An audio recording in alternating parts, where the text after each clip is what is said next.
ফোঁটা এভাবে নিয়ে বাংলাদেশের মজা সকালবেলা মেলোনিতে।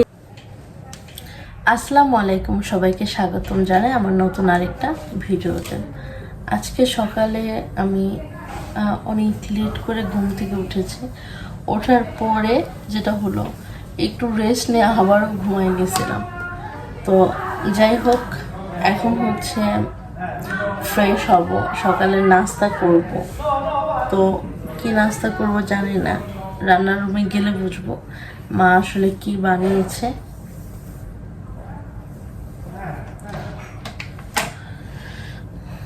তো আমি নতুন একটা শ্যাম্পু ট্রাই করতেছি, লরিয়ালের। হ্যাঁ, এটা হচ্ছে আমি প্রথমবারই ট্রাই করলাম।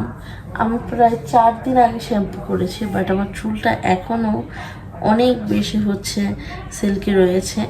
আর আমার চুল যেটা হয় সাধারণত সেটা হচ্ছে যে মানে একদিন শ্যাম্পু করার 2 দিন গেলেই হচ্ছে চুল কেমন যেন ড্রাই হয়ে যায়, মানে ভিতরটা কেমন যেন হাত দেওয়া যায় না, এরকম একটা ব্যাপার। বাট এই শ্যাম্পুটা মনে হচ্ছে ভালো আর কি। তো যেরকম শুনেছিলাম মনে হচ্ছে ওইরকমই। আর কিছুদিন ব্যবহার করি তাহলে বোঝা যাবে যে আসলেই গ্লো দেয় কিনা বা হচ্ছে সিল্কি থাকে কিনা। তো তারপর হচ্ছে আপনাদের জানাবো আসলে কোনটা ব্যবহার করতেছি শ্যাম্পু। তো এখন আমি চুলটা সুন্দর করে হচ্ছে বেঁধে নিচ্ছি, আর আমি ফ্রেশ হব।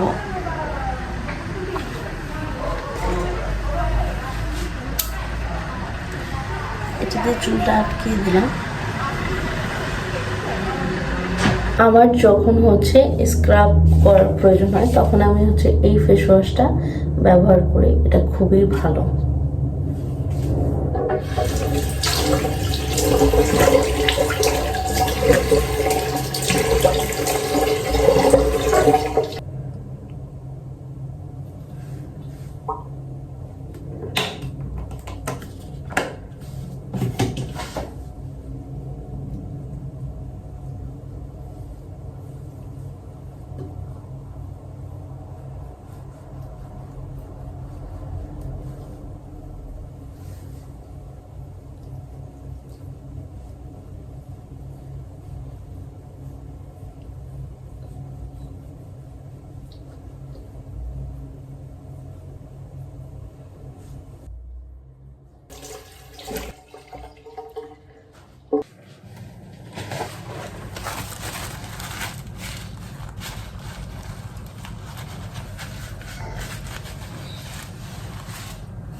আমার কাছে মনে হয় যে সপ্তাহে অন্তত একবার হলো ফেস স্ক্রাব করার প্রয়োজন আছে।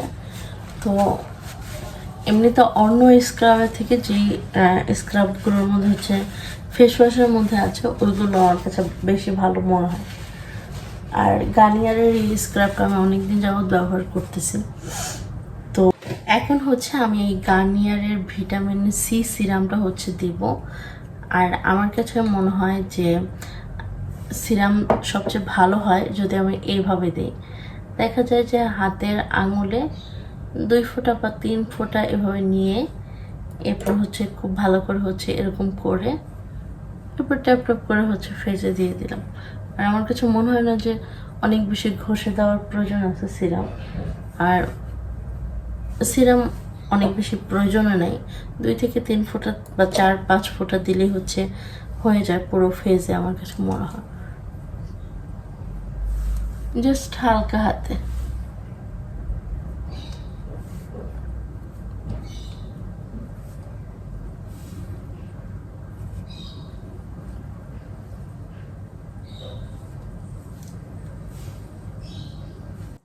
সিরামের পরেই হচ্ছে দিয়ে দিব আমি গার্নিয়ারের কিডস যেই সানস্ক্রিনটা আছে ওইটা। এটা আমার কাছে ভালো লাগে, এই জন্য এটা বড় মানুষও দিতে পারবে এবং বড় মানুষও দিতে পারবে এবং বাচ্চারাও দিতে পারবে।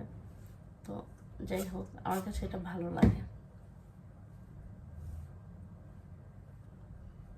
এটা কোনো হোয়াইট কাস্ট দেয় না, নর্মাল যেমন আছে ওরকমই থাকে, এই জন্য হচ্ছে আমার কাছে বেশি ভালো লাগে।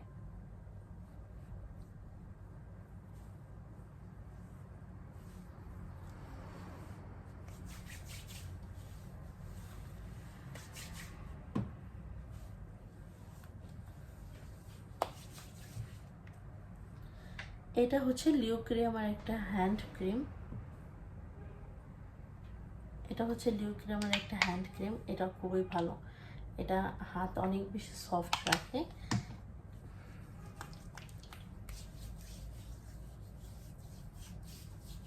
এটা হচ্ছে আমি পুরো হাতেই দিয়ে দিই।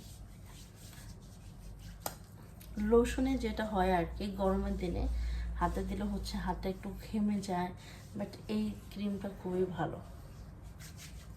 এখন দেবো হচ্ছে এটার উপরে সানস্ক্রিন।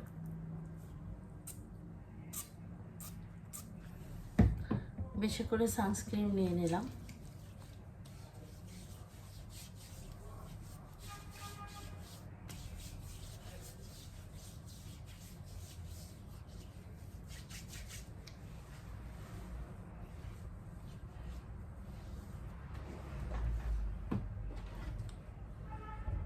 এখন দিয়ে দিব হচ্ছে হালকা একটু লিপ বাম।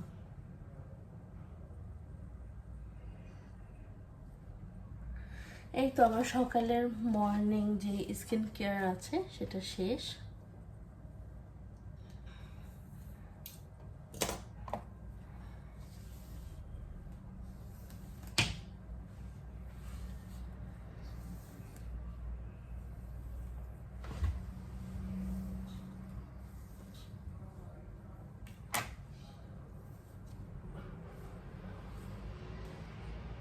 কালকে আমি যখন শপিং করতে গিয়েছি তখন এই ইয়াটা হচ্ছে আমার জন্য এনেছি জুস খাওয়ার জন্য। তো এটার মধ্যে খুবই মজার একটা জিনিস আছে, ইন্টারেস্টিং, আমি আপনাদের দেখাই। সেটা হচ্ছে কয়েকটা হচ্ছে এরকম বলের মতো আছে আর কি, যেরকম এটার মধ্যে পানি আছে। তো এটা খুব ভালো করে হচ্ছে ধুয়ে নিব, এরপর এটা ফ্রিজে রেখে দিলে এটাই ঠান্ডা হয়ে যাবে। যখন আমি জুস খাবো বা অন্য কিছু খাবো তখন দেখা যায় যে জাস্ট এই টুকরোগুলো হচ্ছে এটার মধ্যে দিলেই হচ্ছে বরফ হয়ে যাবে, মানে ঠান্ডা হয়ে যাবে জুসটা। তো এটাকে হচ্ছে আমি খুব ভালো করে ধুয়ে তারপর হচ্ছে ফ্রিজে রাখবো। তো এটা দেখেই হচ্ছে আমি এনেছি। এটা আমি ইউটিউবে অনেকবার দেখেছি যে এরকম বল থাকে, এটা ফ্রিজে রাখলে তখন এটা যখন ঠান্ডা হয় তখন জুস বা যে কোনো জিনিস খেলে যখন খাবো তখন এটার মধ্যে দিয়ে দিলে হচ্ছে এটা ঠান্ডা হয়ে যাবে। সুন্দর না দেখতে? আর তবে আমি চেয়েছিলাম একদম হোয়াইট যে কালারটা, ওইটা আর পাইনি। পরে হচ্ছে এটাই এনেছি। এখন আমি খুব ভালো করে এটা পরিষ্কার করব, আগে পরিষ্কার করে তারপর হচ্ছে ফ্রিজে রাখবো এই বলসগুলো। খুবই মজার একটা চিজ কেক আপনাদের দেখাবো। এটা আসলে এনেছিলাম হচ্ছে ইতালির একটা মার্কেট থেকে, অ্যাকশন মার্কেট।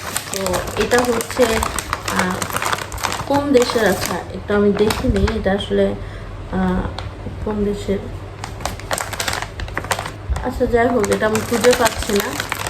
তো এখন আপনাদের দেখাই এই কেকটা যখন আমি ফার্স্টে দেখেছি তখন আমি কি চিন্তা করেছি জানেন? এটা হচ্ছে ওই যে আমরা যে খেলার যে বাচ্চাদের কতগুলো ইয়া থাকে না, বার্গার, কেক, তারপর হচ্ছে স্যান্ডউইচ, এই ধরনের কিছু খেলনা থাকে না, মানে এই কেকটা দেখতে সেম ওই রকম, মানে একদম খেলনার মতো।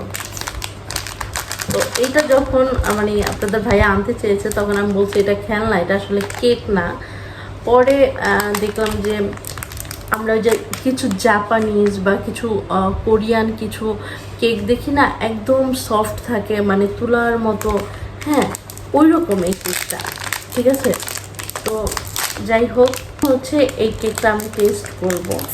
এই কেকটা এত বেশি সফট, মানে মনে হচ্ছে যে তুলা থাকে না কিছু, ওই রকম তুলার মতো। আমি দেখাই আপনাদের, ভাঙলে আপনারা বুঝতে পারেন, একদমই সফট, দেখতেই পাচ্ছেন। তো এখন হচ্ছে টেস্ট করার পালা, আসলে টেস্টটা কেমন।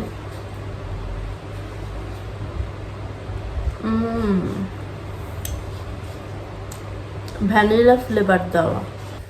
এইটা দেখতে যেমন একদম নরম ফর্মের মতো, খেতেও একদম ফর্মের মতো, মুখে দিলেই একসাথে মিশে যায়, এরকম একটা ব্যাপার।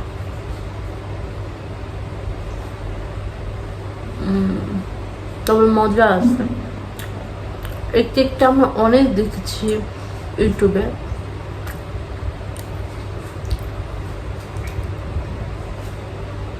সে বাজার থেকে সকালবেলা মেলনি কিনে এনেছে, কেটে ডিপে রেখেছে, এটা পুরো আইসক্রিম হয়ে গেছে। ঠান্ডা হয়ে গেছে।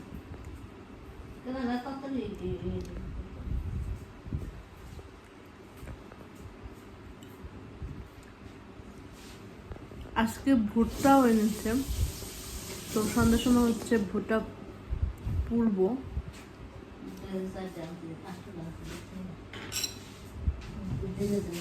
বাংলাদেশের মজাদার একদম পারফেক্ট দই, বাংলাদেশের মতো একদম পারফেক্ট ইতালিতে দই হয়েছে। দেখেন, মানে মনেই হবে না যে এটা এই জায়গায় বানানো হয়েছে।